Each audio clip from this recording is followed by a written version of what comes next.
En ce temps-là, le Seigneur dit à ses disciples, « Quiconque me confessera devant les hommes, je le confesserai aussi devant mon Père qui est dans les cieux. Mais quiconque me reniera devant les hommes, je le renierai aussi devant mon Père qui est dans les cieux. Celui qui aime son père ou sa mère plus que moi n'est pas digne de moi. Et celui qui aime son fils ou sa fille plus que moi n'est pas digne de moi. Celui qui ne prend pas sa croix et ne me suit pas n'est pas digne de moi. »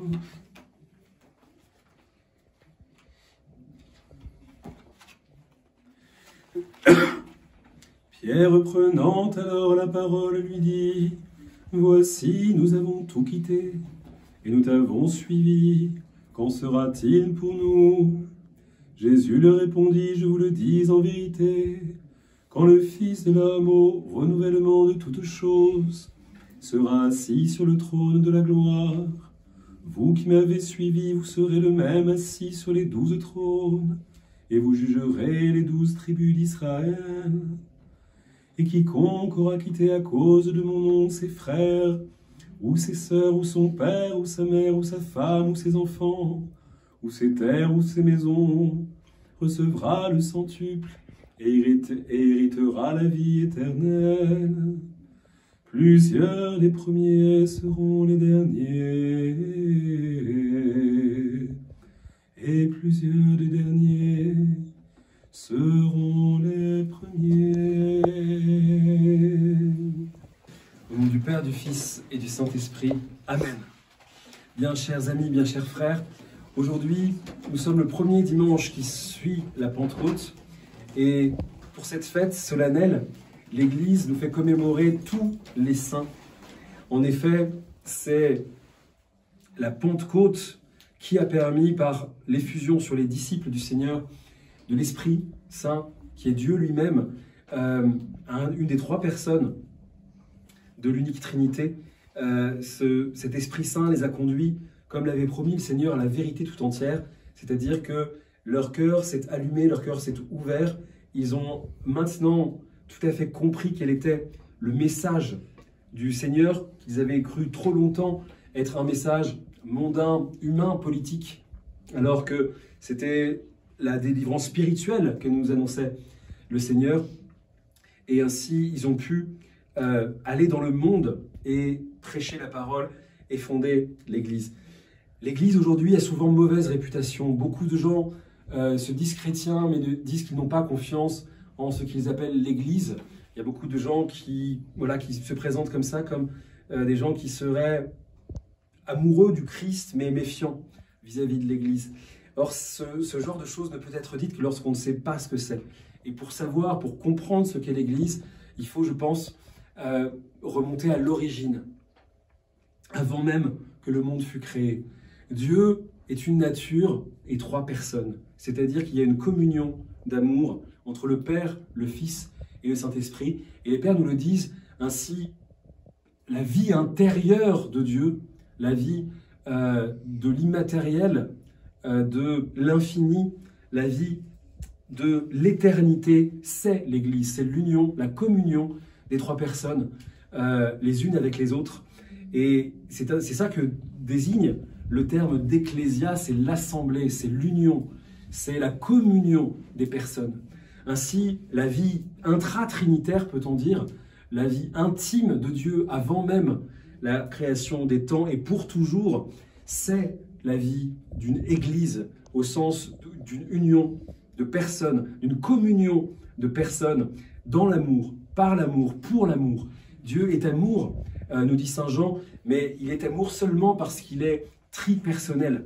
C'est ainsi que se trompent ceux qui veulent opposer le véritable monothéisme, qui considérait que Dieu n'est qu'une personne, et la croyance, la révélation chrétienne en la Trinité, qui serait une forme de polythéisme ou quelque chose d'illogique.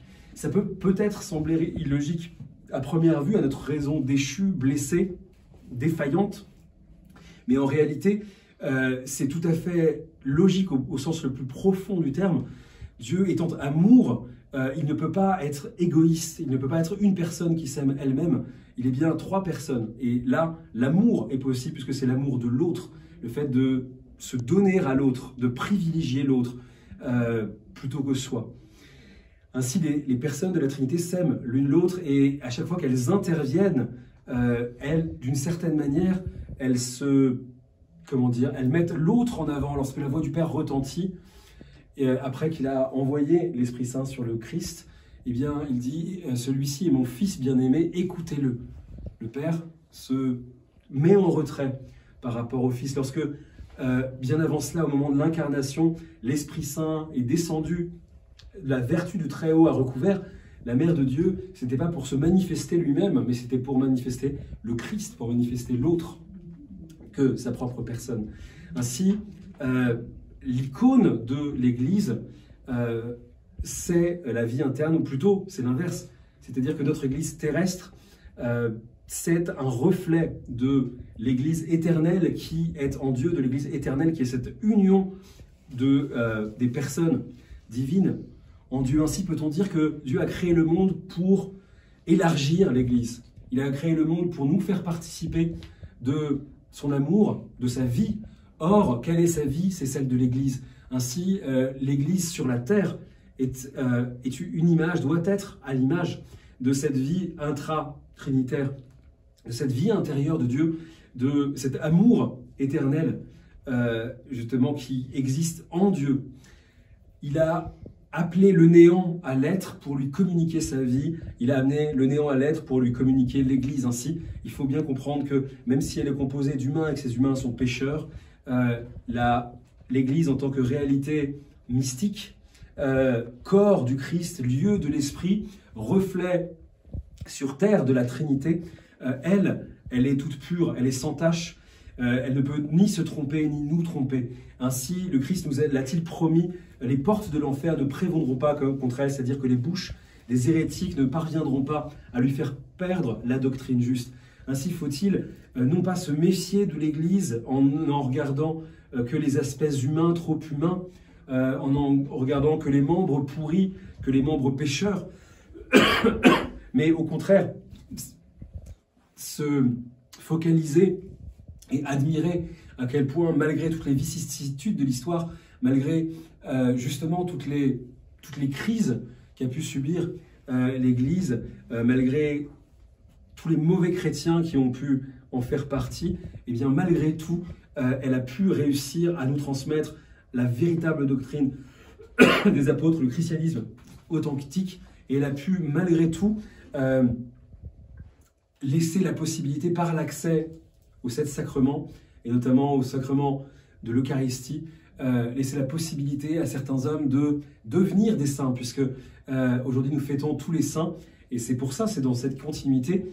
La semaine dernière, à la Pentecôte, nous rappelions la création de l'Église visible, en tout cas, par l'envoi du Saint-Esprit sur les apôtres. Et aujourd'hui, nous commémorons tous les saints qui ont vécu ou qui vivront plus tard. D'ailleurs, c'est une fête qui est transhistorique. Nous commémorons aussi tous les saints à venir. Et tous les saints à venir, c'est peut-être, nous en tout cas, ça devrait l'être. Surtout, je sais que je le rappelle souvent, je me répète, mais il ne faut pas croire que la sainteté, c'est pour les autres, que la sainteté, c'est pour les moines, que la sainteté, c'est pour les ascètes.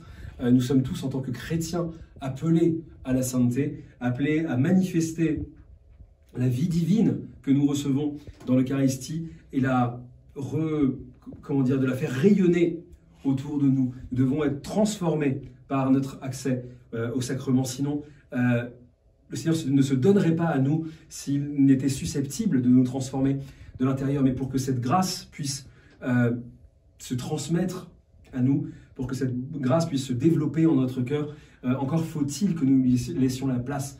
Encore faut-il que nous parvenions justement à maîtriser nos passions et à laisser le Christ qui est en nous, puisque nous y avons communié, croître en nous, pour pouvoir dire, comme l'apôtre Paul, ce n'est plus moi qui vis, mais le Christ qui vit en moi. Soyons donc des saints, mes frères et mes sœurs, et ainsi nous régnerons avec le Père, le Fils et le Saint-Esprit à jamais.